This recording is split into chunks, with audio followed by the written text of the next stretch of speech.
Welcome. Today, we're cracking the code on a huge piece of Social Security that touches the lives of millions of workers and employers all across India.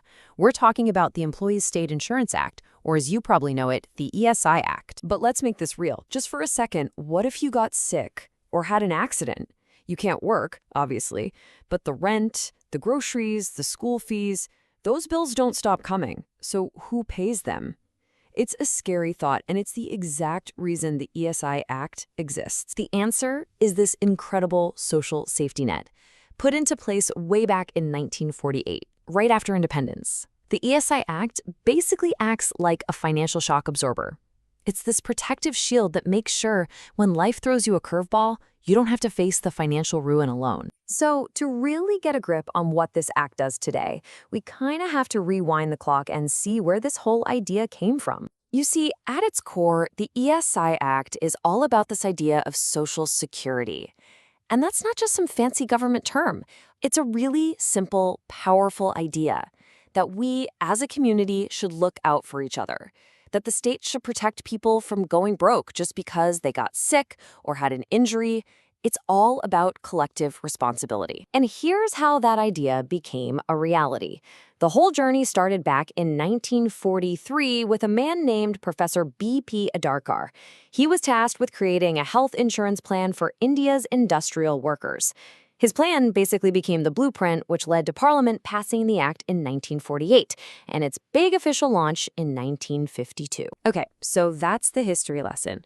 But what about right now? This leads us to probably the most important question for anyone watching. Who's actually covered by this thing? Are you? Are your employees? For most people, it really boils down to this one number, 21,000 rupees. If your monthly wage is 21,000 or less, then ESI coverage isn't optional, it's mandatory. And that number is bumped up a little to 25,000 for persons with disabilities. And on the employer side, wow, the net is cast incredibly wide. We're not just talking about factories anymore. Think shops, hotels, restaurants, movie theaters, trucking companies, newspapers, and even private schools and hospitals. The scope is just massive. But, and this is a really important but, the rules aren't exactly the same everywhere.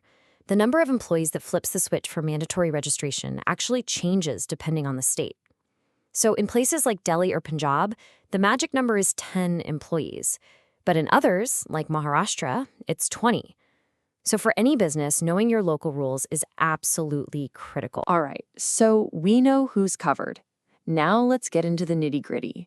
How is this giant program actually funded? And how does a business get signed up? Well, the whole thing is self-financing, which means it's paid for by both the employer and the employee. Here's the breakdown. The employer chips in 4.75% of the employee's wages, and the employee contributes 1.75%.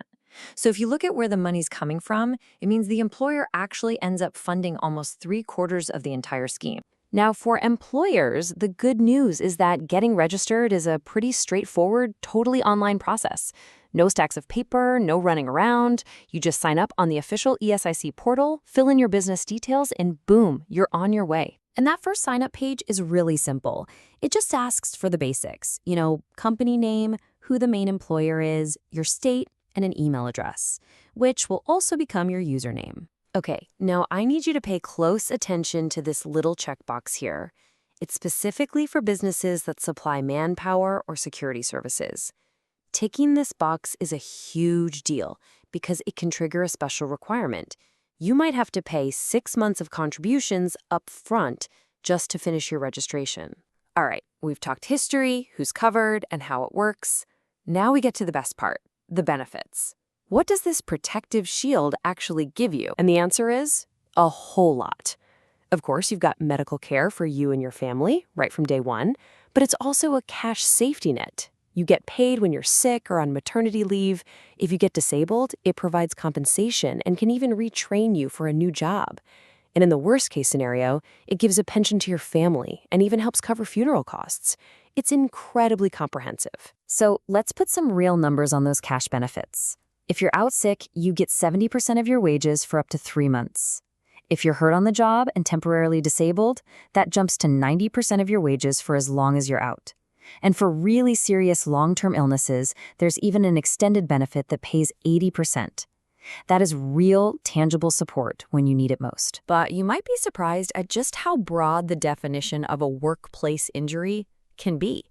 It covers way more than you probably think. And here it is. This is a total game changer. The Supreme Court of India itself has ruled that an accident that happens on your commute, on your way to or from work, is legally considered an employment injury. This just blows the lid off the old definition, stretching that protective umbrella far beyond the actual office or factory floor. Now, with all these great benefits comes some very serious responsibilities, especially for employers. The Act has strict rules, and believe me, the cost of breaking them can be sky high. First up, just being late. If an employer misses a contribution payment deadline, they get slapped with a 12% annual interest charge. And that's calculated for every single day of the delay. That penalty just grows and grows relentlessly. And these aren't just empty threats. In a really famous case, SISC versus Samir Gupta, an employer was actually sentenced to 3 months in prison. And get this, it wasn't for failing to pay, it was just for failing to show his records during an inspection. The courts are sending a crystal clear message. You have to comply. So, a law that's been around for over 70 years, where does it go from here? I mean, the world of work today is totally different, and the ESI scheme is having to evolve right along with it.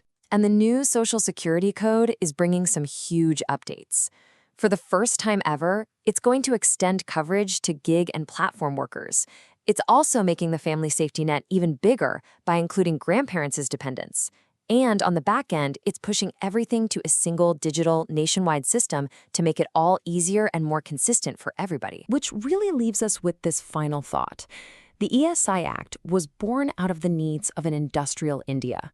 It was visionary for its time. But today, as we navigate this new world of the gig economy and remote work, the big question is still the same. How do we make sure our safety nets continue to evolve so they can protect everyone? Thanks for watching.